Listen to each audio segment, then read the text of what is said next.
అందరికీ నమస్కారం. నేను doctor Macherla Abhilasha, infertility specialist and laparoscopic surgeon, Avani fertility centre, Kukatpally. So the next topic is hyper viscous semen.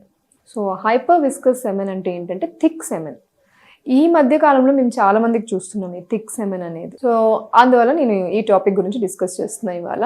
జనరల్గా మనం semen analysis చేసినప్పుడు ఏ parameters చాలా ఇంపార్టెంట్ మాకు అంటే, ఒకటి number 1 is sperm count. Sperm count అది అందరికీ తెలిసిందే, కౌంట్ చూస్తాము. స్పర్మ్ మోటిలిటీ అంటే స్పర్మ్స్ ఎంత ఫాస్ట్గా మూవ్ అవుతున్నాయో చూస్తాము. Next sperm morphology. మార్ఫాలజీ అంటే స్పర్మ్స్ అపీరియన్స్ ఎలా ఉంది, డ్యామేజ్డ్ ఉందా, బాగుందా, ఇది మార్ఫాలజీ.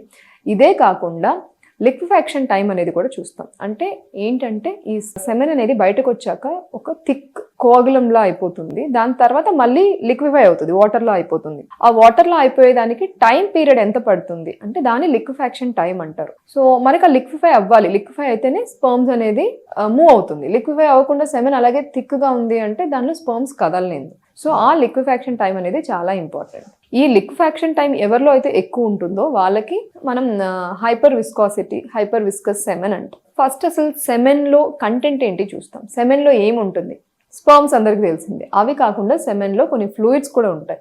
ఆ ఫ్లూయిడ్స్ మనకి ప్రాస్టేట్ నుంచి, సెమెనల్ వెసికల్స్ నుంచి సెక్రెట్ అవుతాయి. ఆ ఫ్లూయిడ్స్లో ఏముంటుంది అంటే ఎంజైమ్స్ ఉంటాయి, ప్రోటీన్స్ ఉంటాయి. ఈ ఎంజైమ్స్ దేనికి అంటే, ఒకటి సెమెన్ని థిక్ చేయడానికి, కొన్ని సెమెన్ని లిక్విఫై చేయడానికి. సో ఎప్పుడైతే ఈ ఫ్లూయిడ్ ఎఫెక్ట్ అవుతుందో, ఎప్పుడు ఈ prostate glands, seminal vesicles effect అవుతాయో అప్పుడు మనకి ఈ కంటెంట్స్ మారిపోతాయి.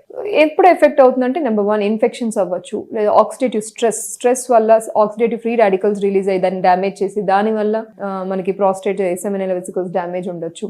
అండ్ నెంబర్ 3 జెనెటిక్ పరంగా కూడా ఎఫెక్ట్ అవ్వచ్చు. సో ఇలా ఎఫెక్ట్ అయినప్పుడు మనకి సెమెన్ అనేది చాలా థిక్గా ఉంటుంది. ఫ్లూయిడ్ కంటెంట్ అబ్నార్మాలిటీ వల్ల, ఈ protein lack of these proteins వల్ల సో సెమెన్ అనేది థిక్గా ఉండిపోతుంది. సో ఈ థిక్ సెమెన్ స్పర్మ్స్ ని ఎఫెక్ట్ చేస్తుంది. స్పర్మ్స్ మూవ్మెంట్ ఉండదు. స్పర్మ్స్ అనేది మనకి డిపాజిట్ అయిన తర్వాత వెజైనాలో అది గర్భసంచి లోపలికి వెళ్ళలేదు. సో గర్భసంచి లోపలికి వెళ్ళలేకపోతే అది ఎగ్ ని రీచ్ అవ్వలేదు. కాబట్టి ఇన్ఫర్టిలిటీ ఇష్యూస్ చాలా వస్తుంది హైపర్ విస్కస్ సెమెన్ ఉన్న వాళ్ళకి. దీనికి ట్రీట్మెంట్ ఏంటి అంటే, అండర్లైన్ కాజ్, దీనికి కారణం ఏంటో దాన్ని చూసి దాన్ని బట్టి మనం ట్రీట్మెంట్ ఇస్తాం. ఇన్ఫెక్షన్స్ అయితే యాంటీబయాటిక్స్ పెడతాం. లేదు ఏదైనా ఆక్సిడేటివ్ స్ట్రెస్, ఈ వాళ్ళు వర్క్ ఎన్విరాన్మెంట్, ఈ స్ట్రెస్ వల్ల ఇలాంటివి ఏమైనా ఉన్నాయంటే, ఒకటి డైట్ తోటి ఇంప్రూవ్ అవుతుంది, ఇంకోటి మెడిసిన్స్ తోటి ఇంప్రూవ్ అవుతుంది.